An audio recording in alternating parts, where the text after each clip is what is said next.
무슨 일인가 싶어 거실로 나가보니 화장실 문 앞에서 도어락 설치기사가 작업 중이었습니다. 저게 뭐 하는 거니? 어머님, 어제 말씀드렸죠? 앞으로 저희 집에 오실 때는 1층 상가 공용 화장실 이용해 주세요. 여기 저희 화장실은 도어락 걸었으니까요. 아무래도 남하고 같이 화장실 쓰는 건 조금 불편해서요. 이해해 주세요.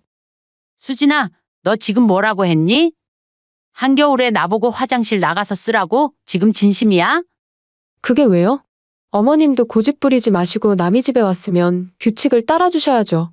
이 추운 겨울날 내가 뭘 잘못했다고 밖에 나가서 화장실을 써야 하니? 너 지금 사람 대 사람으로 하는 말 맞니? 그때 아들이 급하게 거실로 나왔습니다. 재훈아, 화장실에 도어락 설치하는 거 알고 있었니? 내가 사용하지 말라고? 아, 그거요? 수진이가 좀 깔끔한 성격이라서. 불편한 점이 있으면 서로 맞춰가야죠. 저희 집 올 때만 참아주세요, 엄마. 그리고 이 한겨울에 네 엄마를 밖에 화장실을 쓰게 만들고 싶니? 나 이제 알겠어? 너희는 나를 가족으로 생각한 적이 없구나. 나는 그냥 애 봐주고 밥 해주고 잔소리 듣는 사람이지. 가족은 아니었어. 어머니, 그렇게 오해하시면 안 돼요. 저희도 어머님을 가족으로. 가족이면 화장실 도어락은 안 달지. 남의 집이라며? 말 나온 김에 한마디만 더 하자. 너네들이 나보고 남이라고 하는 거면 남의 집에서 살고 있는 건 너네들 아니니? 오늘 이야기의 주인공은 69세 이선옥 씨입니다. 남편과 사별하고 홀로 살아가는 이선옥 씨의 이야기, 그리고 그녀와 아들 부부 사이의 이야기이죠. 선옥 씨는 출근길에 걸려온 아들의 전화를 떠올리며 쓴웃음을 지었습니다. 엄마, 오늘은 좀 힘들 것 같아. 수진이가 피곤해서. 이번 주에만 벌써 3번째 취소된 약속이었습니다. 아들 김재훈이 결혼한 지 3년이 지났지만 선옥 씨는 아직 한 번도 자식 집에 가본 적이 없었죠. 선옥 씨는 벽에 걸린 달력을 바라보았습니다. 빨간색으로 동그라미 쳐진 날짜에는 재훈이네 집이라고 적혀 있었습니다. 이제는 지워진 글씨로 가득한 달력이었습니다. 아들이 살고 있는 집은 선옥 씨가 평생 모은 돈과 남편의 퇴직금을 털어 마련해준 신혼집이었습니다. 당연히 본인 명의였지만 실질적으로는 아들 부부를 위한 결혼 선물이었죠. 어머니, 감사합니다. 정말 과분한 선물이에요. 결혼식 날 며느리 정수진이 두 손으로 공손히 인사를 했던 모습이 아직도 생생했습니다. 그때는 며느리의 얼굴에서 진심을 느꼈다고 생각했습니다. 하지만 세월이 지날수록 그 표정에 진심이 있었는지 점점 의심스러워졌죠. 재훈아, 이번 주말에 같이 식사나 좀 할까? 아, 엄마, 수진이가 아직은 불편해해요. 처음에는 이해했습니다. 며느리가 시어머니의 간섭을 부담스러워할 수 있다고, 시간이 필요하다고 스스로를 위로했습니다. 하지만 명절에도, 생일에도, 심지어 아플 때도 선옥 씨는 초대받지 못했습니다. 동네 친구들은 며느리가 해준 밥자랑, 손주 자랑을 늘어놓는데 선옥 씨는 할 말이 없었죠. 우리 며느리가 된장찌개를 그렇게 잘 끓인다니까. 우리 아들네는 주말마다 나 오라고 난리야. 손주가 할머니 보고 싶다고. 그런 이야기를 들을 때마다 선옥 씨는 억지 미소를 지으며 고개를 끄덕였습니다. 쓸쓸함이 마음을 파고드는 순간이었죠. 그렇게 시간이 흘러 마지못해 간신히 약속을 잡아 찾아간 날. 문을 열어준 며느리의 얼굴에는 경직된 미소가 걸려 있었습니다. 선옥 씨가 정성스레 준비한 과일 바구니를 건네자 수지는 얼른 주방으로 가져가며 말했습니다. 어머니, 저희가 과일은 저희가 알아서 사 먹어서요. 다음부터는 안 가져오셔도 됩니다. 고맙다며 넘겨도 될 일을 굳이 한마디씩 하는 며느리 태도에 서운하긴 했지만 괜한 불화를 만들기 싫어 표정 하나 바꾸지 않고 웃어 넘겼죠. 수진아, 이 방은 뭐 하는 곳이니? 아, 거기는 제 작업실이에요. 들어가시면 안 돼요. 먼지 들어가면 곤란해서요. 부엌은 어디? 어머니 이곳저곳 돌아다니지 마시고 그냥 거실에 앉아 계세요. 부탁드려요. 집안을 돌아다니려 할 때마다 며느리는 선옥 씨의 동선을 차단했습니다. 마치 처음 보는 손님처럼, 아니 불청객처럼 대하는 듯했죠. 재훈아, 집이 참 좋구나. 잘 지내니? 네, 엄마. 덕분에요. 아들은 시종일관 무표정했습니다. 눈치를 살피는 듯한 눈빛이 마음에 걸렸지만 선옥 씨는 애써 그 상황을 이해하려 했죠. 신혼부부니까. 며느리 의견을 존중해야지. 저녁 식사도 밖에서 해결했습니다. 며느리는 오늘은 준비가 안 됐다. 며 근처 식당으로 안내했습니다. 집에서 한 끼 식사조차 허락되지 않은 상황에 선옥 씨는 서운함을 감출 수 없었지만 아들의 결혼 생활을 방해하고 싶지 않아 또 참았습니다. 그러던 어느 날 예상치 못한 소식이 들려왔습니다. 엄마, 수진이가 임신했어요. 선옥 씨의 눈에 눈물이 고였습니다. 손주를 볼 수 있다는 기쁨, 그리고 이제야 진짜 가족이 될 수 있다는 희망이 차올랐죠. 혹시 지금까지의 거리감은 며느리의 예민함 때문이었을까? 임신 소식은 새로운 관계의 시작처럼 느껴졌습니다. 축하한다, 재훈아. 수진이한테도 축하한다고 전해줘. 네, 엄마. 그런데 수진이가 부탁이 있대요. 뭔데? 말해봐. 아기 낳고 나면 좀 봐주실 수 있을까요? 선옥 씨는 처음엔 고민을 했지만 이내 도와주기로 했습니다. 아들 부부와 가까워질 수 있는 기회라고 생각했죠. 손주가 태어나고 선옥 씨는 일주일에 3번씩 아들네 집을 오가기 시작했습니다. 하지만 기대와 달리 며느리의 태도는 더 노골적으로 변했습니다. 어머니, 손 씻으셨어요? 소독은요? 아기 방에 들어가실 때는 마스크 꼭 쓰세요. 물티슈로 아기 얼굴 닦으시면 안 돼요. 제가 준비한 거로만 해주세요. 아, 맞다. 아기 옷은 따로 삶아서 빨아야 해요. 다른 옷이랑 같이 빨면 안 됩니다. 아기를 돌볼 때마다 수진의 잔소리는 끝이 없었습니다. 어머니, 제가 저번에 말씀드렸죠? 분유 저울에 재서 정량만 먹이라니까요? 선옥 씨는 아들을 키울 때 정확히 몇 모를 먹였는지 기억조차 안 났습니다. 배고프면 더 주고 배부르면 덜 주고. 그렇게 키워도 아들은 건강하게 자랐는데 지금은 모든 것이 숫자와 규칙으로 가득했죠. 요즘 애들은 뭐 이렇게까지 한다니. 어머님도 참, 요즘 다들 이렇게 해요. 그렇게 몇 개월이 흘렀고 선옥 씨는 점점 더 남처럼 느껴졌습니다. 자신이 사준 집에서 자신의 손주를 돌보면서도 마치 외부인처럼 항상 눈치를 봐야 했죠. 참는 게 이제는 익숙해졌나? 며느리는 깔끔함을 넘어 결벽증에 가까운 성향이었습니다. 문제는 그 깔끔함이 선옥 씨에게만 특별히 적용되는 듯했죠. 어머니, 오셨어요? 며느리는 선옥 씨가 오면 반갑다는 말은 하지만 눈은 선옥 씨의 손과 옷을 검사하듯 훑었습니다. 마치 무언가 묻혀올까 걱정하는 듯한 그 시선이 날카롭게 느껴졌죠. 은우 자고 있어요. 깨우지 마시고 조용히 있어주세요. 선옥 씨가 막 현관문을 열자마자 던지는 말이었습니다. 인사도 제대로 나누기 전에 이미 주의사항부터 전달하는 며느리의 태도에서 환영받지 못함을 느꼈습니다. 아, 어머니 또 까먹으셨나 보다. 손 좀 씻고 오세요. 여기 손소독제도 있으니까 같이 해주시고요. 선옥 씨는 이미 집에서 깨끗이 씻고 왔지만 묵묵히 화장실로 향했습니다. 화장실 거울 앞에서 자신의 얼굴을 바라보며 참자, 또 한 번만 더 참자라고 중얼거렸죠. 그리고 돌아와 소파에 앉으려는데 며느리가 다시 말했습니다. 어머니, 그 자리 말고 저쪽에 앉아주시겠어요?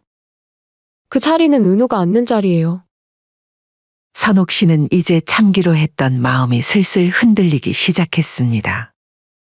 수진아, 소파가 이렇게 넓은데 꼭 자리를 정해야 하니? 좀 불편한데? 어머니, 은우가 자기 자리에 앉는 습관을 들이고 있어서요. 아이 교육상 중요해요. 그래? 내가 볼 땐 그렇게까지 꼭 정할 필요가 있나 싶은데. 어머님은 옛날 방식대로 키우셔서 잘 모르실 거예요. 누구는 애기 안 키워봤니? 그렇게 일일이 다 말 안 해줘도 알아서 잘할 수 있다. 경험도 좋지만 요즘은 육아 전문가들이 연구한 방법대로 하는 게 좋다고 해요. 그렇게 며느리와 티격태격하는 일이 늘어갔습니다. 선옥 씨가 화장실을 사용한 후 나오자 며느리가 슬쩍 들어가 무언가를 닦는 소리가 들렸습니다. 그 소리에 선옥 씨의 자존심은 또 한 번 상처받았죠. 수진아, 내가 화장실 더럽게 썼다 생각해서 그러니? 아니에요. 그냥 습관적으로 청소하는 거예요. 신경 안 쓰셔도 돼요. 나 나온 직후에만 그러는 것 같은데? 며느리는 당황한 표정으로 변명했습니다. 아, 그게. 저는 원래 깔끔한 성격이라 아시잖아요. 선옥 씨는 더 이상 묻지 않았습니다. 그러던 어느 날 한겨울에 선옥 씨의 집 보일러가 고장났습니다. 기사가 와서 확인해 보니 부품을 교체해야 했고 주말이 껴있어 수리는 빨라야 3일, 길면 5일이 걸린다고 했죠. 이렇게 추운데 어떡하지? 선옥 씨는 고민 끝에 아들에게 전화를 걸었습니다. 재훈아, 우리 집 보일러가 고장났어. 수리하는데 며칠 걸린대. 며칠만 너네 집에서 묵으면 안 될까? 저는 상관없는데 수진이가 싫어할 텐데. 조금은 곤란하네요. 그렇다고 한겨울에 보일러도 없이 잘 수는 없잖니. 일단 알겠어요. 엄마 제가 한번 얘기해 볼게요. 그렇게 선옥 씨는 작은 가방에 필요한 물건들을 챙겨 아들네 집으로 향했습니다. 이런 상황에서 이 집에 찾아가는 것이 내키지 않았지만 달리 방법이 없었죠. 도착했을 때 며느리의 표정은 예상대로였습니다. 억지로 지은 미소 그리고 그 뒤에 감춰진 불편함. 선옥 씨는 그 표정을 읽을 수 있었지만 애써 모른 척했습니다. 수진아, 며칠만 신세질게. 불편하면 말해. 아니에요, 어머님. 괜찮아요. 말은 그렇게 했지만 며느리의 행동은 달랐습니다. 손님 방을 내어주며 이것저것 주의사항을 늘어놓았죠. 어머님, 이 방에서만 지내주세요. 우리 방이랑 은우 방은 출입하시면 안 돼요. 그래, 알았어. 그리고 화장실은 손님용 화장실만 써주세요. 응? 여기 화장실 하나 더 있었나? 1층 상가 화장실 이용하시면 될 것 같아요. 상가? 밖에 있는 화장실 쓰라는 애기니? 농담이지? 뭘 그렇게까지 유난을 떨면서 써야 하니 며칠만 좀 참아주거라. 금방 나갈게. 첫날 밤 선옥 씨는 조심스레 발을 구르며 잠이 들었습니다. 그리고 다음 날 아침 이상한 소리에 잠에서 깼습니다. 무슨 일인가 싶어 거실로 나가보니 화장실 문 앞에서 도어락 설치기사가 작업 중이었습니다. 깜짝 놀란 선옥 씨가 물었습니다. 저게 뭐 하는 거니? 며느리는 태연히 말했습니다. 어머님, 어제 말씀드렸죠? 앞으로 저희 집에 오실 때는 1층 상가 공용 화장실 이용해주세요. 여기 저희 화장실은 도어락 걸었으니까요. 아무래도 남하고 같이 화장실 쓰는 건 조금 불편해서요. 이해해주세요. 선옥 씨는 한순간 귀를 의심했습니다. 마치 세상이 멈춘 듯한 순간이었죠. 자신이 지금 무슨 말을 들은 건지 믿기지 않았습니다. 뭐라고? 선옥 씨의 목소리는 떨렸습니다. 단 한마디였지만 그 안에 지난 몇 년간 쌓아온 모든 서러움이 담겨 있었죠. 어머, 왜 그러세요? 어머님도 따로 쓰시는 게 편하지 않으세요? 며느리의 말투는 마치 당연한 것을 이야기하는 것처럼 담담했습니다. 그 태어남이 선옥 씨의 가슴을 더 아프게 찔렀죠. 수진아, 너 지금 뭐라고 했니? 한겨울에 나보고 화장실 나가서 쓰라고? 지금 진심이야? 선옥 씨의 목소리가 한 톤 높아졌습니다. 더 이상 참을 수 없는 분노가 치밀어 올랐죠. 며느리는 지그시 눈을 뜨고 말했습니다. 그게 왜요? 어머님도 고집 부리지 마시고 남의 집에 왔으면 규칙을 따라주셔야죠. 선옥 씨의 얼굴에 서서히 분노가 번졌습니다. 그동안 참아왔던 모든 감정이 한순간에 폭발하기 시작했죠. 밖에 공용 화장실 있어요. 멀지도 않잖아요. 며느리의 무심한 대답에 선옥 씨는 더욱 화가 났습니다. 이 추운 겨울날 내가 뭘 잘못했다고 밖에 나가서 화장실을 써야 하니? 너 지금 사람 대 사람으로 하는 말 맞니? 며느리는 잠시 당황했지만 금세 표정을 가다듬었습니다. 어머니, 너무 예민하게 받아들이시네요. 저희 방식이 있는 거예요. 저희도 어머님 집에 가면 어머니 규칙에 따르면 되잖아요. 그때 아들이 급하게 거실로 들어왔습니다. 높아진 목소리에 깨어난 듯했죠. 무슨 일이에요? 왜 이렇게 시끄럽죠? 재훈아, 화장실에 도어락 설치하는 거 알고 있었니? 내가 사용하지 말라고? 아들은 어색하게 웃으며 말했습니다. 아, 그거요? 수진이가 좀 깔끔한 성격이라서. 불편한 점이 있으면 서로 맞춰가야죠. 저희 집 올 때만 참아주세요, 엄마. 그래, 너답다. 내 엄마는 참기만 하다 늙었지? 내가 너 키울 때 단 한 번이라도 네가 이런 식으로 서운하게 했으면 진작에 등 돌렸을 거다. 선옥 씨의 목소리가 떨렸습니다. 울음을 참으려 애쓰는 모습이 역력했죠. 아들은 당황한 표정으로 어머니를 바라보았습니다. 엄마, 그런 말씀 마세요. 이해해주세요. 수진이 스타일이 워낙 깔끔해서. 깔끔? 그게 깔끔한 거니? 나를 더러운 사람 취급하는 게? 그리고 이 한겨울에 네 엄마를 밖에 화장실에 쓰게 만들고 싶니? 며느리는 말을 아끼며 시선을 피했습니다. 하지만 선옥 씨의 울컥한 감정은 이미 돌이킬 수 없을 만큼 커져 있었습니다. 나 이제 알겠어? 너희는 나를 가족으로 생각한 적이 없구나. 나는 그냥 애 봐주고 밥 해주고 잔소리 듣는 사람이지. 가족은 아니었어. 선옥 씨의 목소리에는 평생 처음 느끼는 결단이 담겨 있었습니다. 더 이상 물러설 곳이 없다는 비장함이었죠. 어머니, 그렇게 오해하시면 안 돼요. 저희도 어머님을 가족으로. 거짓말 그만해. 가족이면 화장실 도어락은 안 달지. 남의 집이라며? 말 나온 김에 한마디만 더 하자.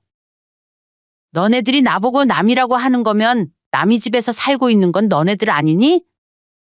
선옥 씨의 말에 금세 방안이 쥐죽은 듯 조용해졌습니다. 엄마, 무슨 말씀을? 재훈아, 내가 결혼할 때 이 집에서 살게 해준 건 내 가정이 편하게 살라고 그런 거였어. 하지만 이렇게 될 줄은 몰랐다. 선옥 씨는 천천히 자리에서 일어났습니다. 몸은 떨렸지만 눈빛은 단단했죠. 그리고 말없이 돌아서서 방으로 들어가 짐을 싸기 시작했습니다. 그 모습에 아들도 며느리도 더 이상 아무 말도 하지 못했습니다. 엄마, 어디 가세요? 밖에 길바닥도 얼었는데. 내가 걱정할 사람 아니야. 내 아내나 걱정해. 선옥 씨는 단호하게 대답했습니다. 짐을 다 싸고 현관으로 향했죠. 아들이 허둥지둥 뒤따라왔습니다. 엄마, 화내지 마세요. 우리가 잘못했어요. 도어락 당장 떼겠습니다. 늦었다, 재훈아. 내가 진작 깨달았어야 했는데. 이 집에서 나는 손님이었구나. 아니, 손님보다도 못한 사람이었어.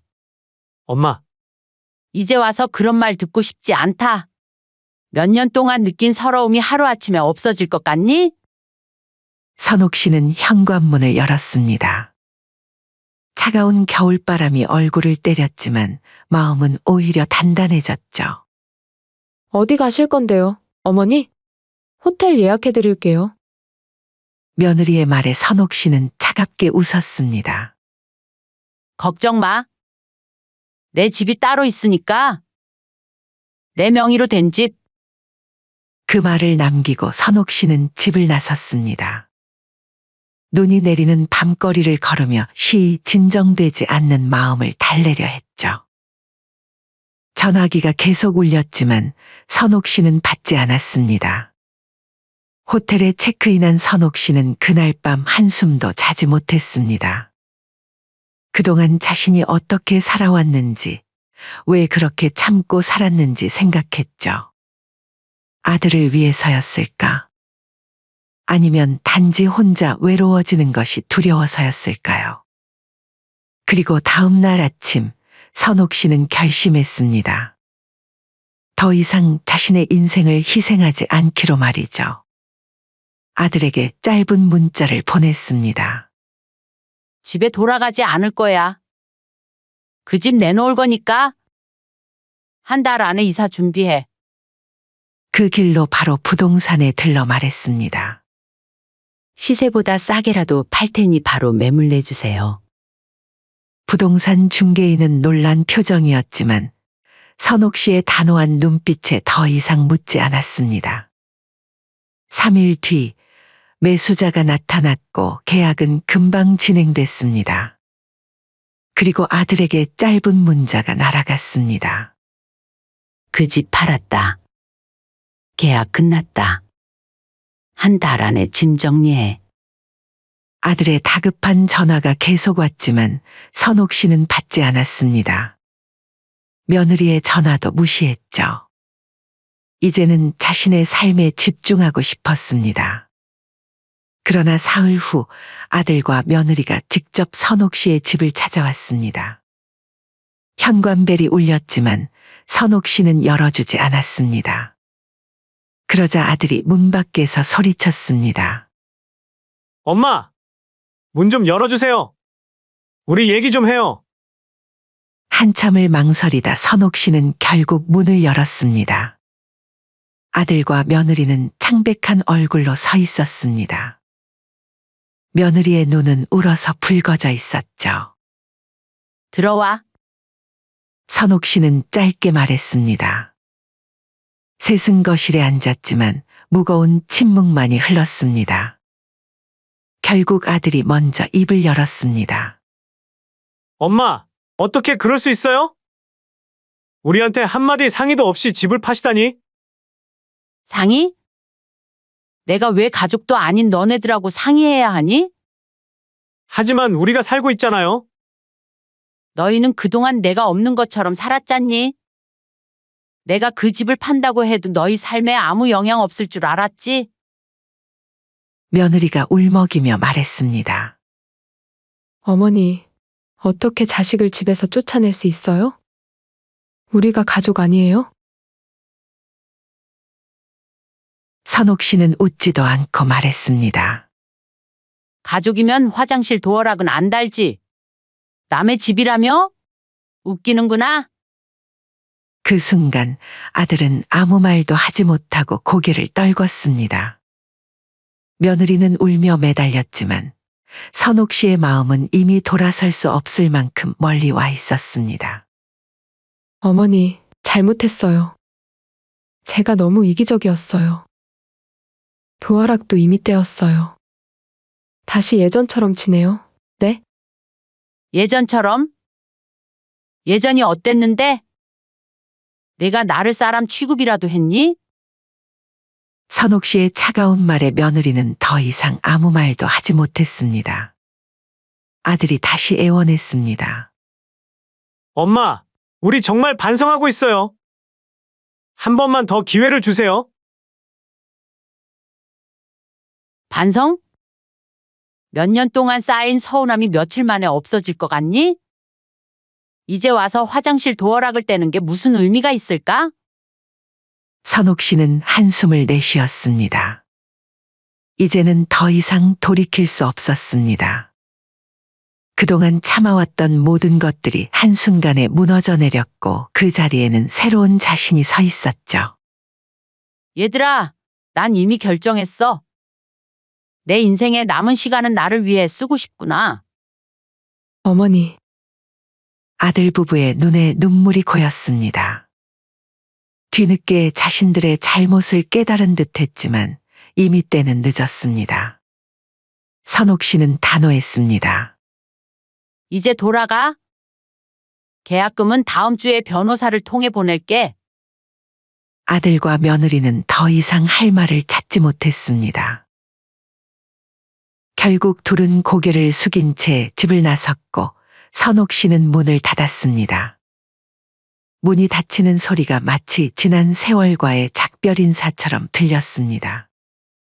창밖으로 아들과 며느리가 터덜터덜 걸어가는 모습이 보였습니다. 선옥 씨의 마음 한구석이 아팠지만 동시에 이상한 해방감도 느껴졌습니다. 이제부터는 자신의 삶을 위해 살 수 있다는 생각에 가슴이 벅차올랐죠. 이제 끝이야. 새로운 시작이야. 선옥 씨는 창가에 서서 중얼거렸습니다. 겨울바람이 창문을 두드렸지만 선옥 씨의 마음은 어느 때보다 따뜻했습니다. 부동산 매각 대금이 통장에 입금된 날, 선옥 씨는 평소와 다르게 일찍 일어났습니다. 거울 속 자신의 모습을 오랫동안 바라보았죠. 아들 뒷바라지 하는 동안 세월이 흘러 주름이 진 얼굴이었지만 눈빛만은 어느 때보다 맑고 단단했습니다. 이제 정말 내 인생을 살 차례구나. 선옥 씨는 오래전부터 꿈꿔왔던 바닷가 근처의 집들을 검색하기 시작했습니다. 늘 도시에서만 살아왔지만 항상 바다가 보이는 집에서 살고 싶다는 소망이 있었죠. 하지만 아들 교육과 결혼 비용 그리고 아파트 구입으로 늘 미뤄왔던 꿈이었습니다. 일주일 후 선옥 씨는 바닷가 마을에 작은 단독주택을 보러 갔습니다. 부동산 중개인을 따라 집 안으로 들어서는 순간 창문으로 보이는 푸른 바다에 가슴이 뛰었습니다. 여기가 안방이고요. 창문 열면 바다가 바로 보입니다. 소리도 들려요. 정말 좋네요. 선옥 씨는 집 안을 천천히 둘러보았습니다. 방 3개의 거실, 주방이 있는 아담한 집이었죠. 크기는 서울 아파트보다 작았지만 온기가 느껴졌습니다. 무엇보다 화장실이 깨끗했고 바닥엔 온기가 돌았습니다. 이곳으로 하겠습니다. 그렇게 선옥 씨는 새 집을 구입했습니다. 서울 아파트를 판 돈의 절반만 써도 충분했죠. 남은 돈은 노후 자금으로 따로 저축했습니다. 이사날 선옥 씨는 혼자서 짐을 정리했습니다. 오랜 세월 모아온 물건들을 하나씩 들여다보며 필요한 것과 아닌 것을 구분했죠. 사진첩을 넘기다 아들의 어린 시절 사진들이 나왔습니다. 잠시 가슴이 아팠지만 선옥 씨는 단호하게 몇 장만 남기고 나머지는 상자에 넣었습니다. 과거는 과거일 뿐이야. 새 집에 도착한 첫날 밤, 선옥 씨는 잠들기 전 바다가 보이는 창가에 앉았습니다. 파도 소리가 귓가에 울렸죠. 처음으로 완전히 자신만을 위한 공간이었습니다. 아들에게서 전화가 몇 번 더 왔지만 선옥 씨는 짧게 대답할 뿐이었습니다. 새 집 주소도 알려주지 않았죠. 아직은 완전한 단절을 원했기 때문입니다. 상처가 아무는 시간이 필요했습니다. 엄마, 정말 우리 만나지 않을 거예요? 지금은 그게 좋겠다. 재훈아. 시간이 필요해. 그래도 손주는 보고 싶지 않으세요? 손주, 보고 싶지도 않다. 선옥 씨는 차분하게 대답했습니다. 한 달이 지나고 두 달이 지났습니다. 선옥 씨는 새로운 일상을 만들어 갔습니다. 아침마다 바닷가를 산책하고 마을 문화센터에서 그림 교실에 다니기 시작했죠. 평생 한 번도 붓을 잡아본 적 없었지만 이제는 자유롭게 물감을 칠했습니다. 서툴렀지만 즐거웠습니다.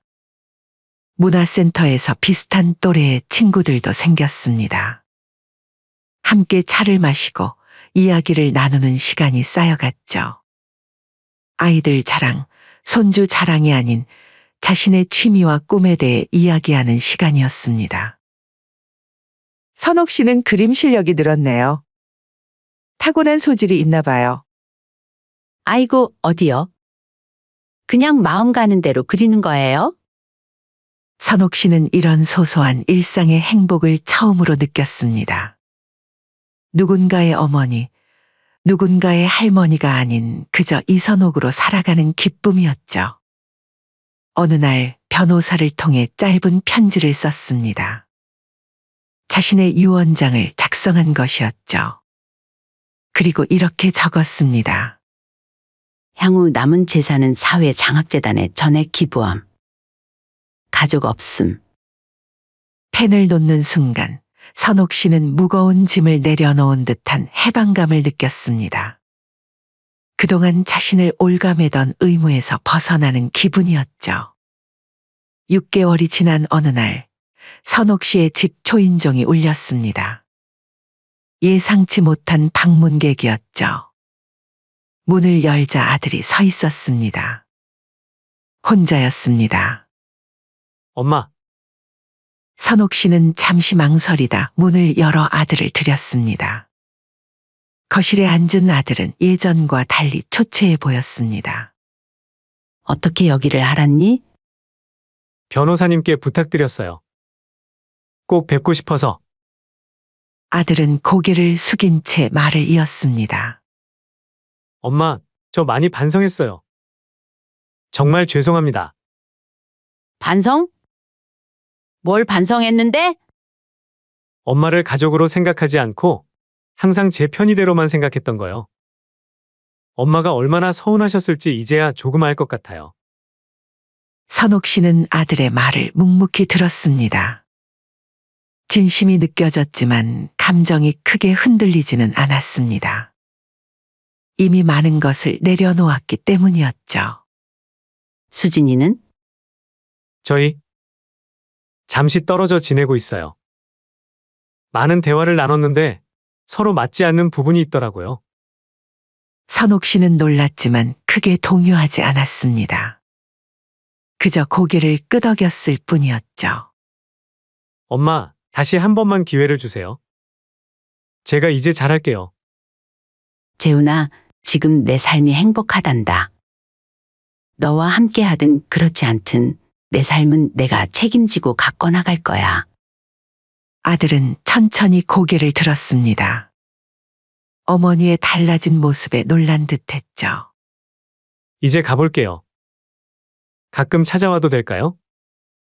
조금 더 시간을 두자. 그동안 끼니 거르지 말고 건강 잘 챙기고. 아들은 고개를 끄덕이고 일어났습니다. 떠나기 전 작은 선물 상자를 내밀었죠.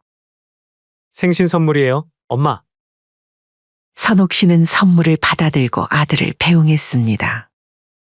문이 닫히고 혼자가 된 거실에서 선물 상자를 열어보았습니다. 그 안에는 작은 열쇠고리가 있었습니다. 단순한 열쇠고리였지만 그 의미는 단순하지 않았죠. 창밖으로 바다가 보였습니다. 파도가 밀려왔다 썰물처럼 빠져나갔습니다. 선옥 씨는 열쇠고리를 바라보며 미소 지었습니다. 이제는 용서할 준비가 되어 있을지도 모른다는 생각이 들었죠. 하지만 그것도 천천히 자신의 페이스대로 할 생각이었습니다. 선옥 씨는 창가에 앉아 바다를 바라보았습니다. 저녁 노을이 바다 위로 붉게 물들고 있었습니다. 마치 새로운 시작을 알리는 듯한 아름다운 색이었죠. 선옥 씨의 얼굴에 평온한 미소가 번졌습니다. 더 이상 손주 돌보며 눈치 보는 노년이 아니었습니다. 누군가의 엄마나 시어머니가 아닌 이선옥이라는 한 인간으로서의 삶을 선택한 것입니다. 주방으로 향하며 선옥 씨는 가벼운 발걸음으로 저녁 식사 준비를 시작했습니다.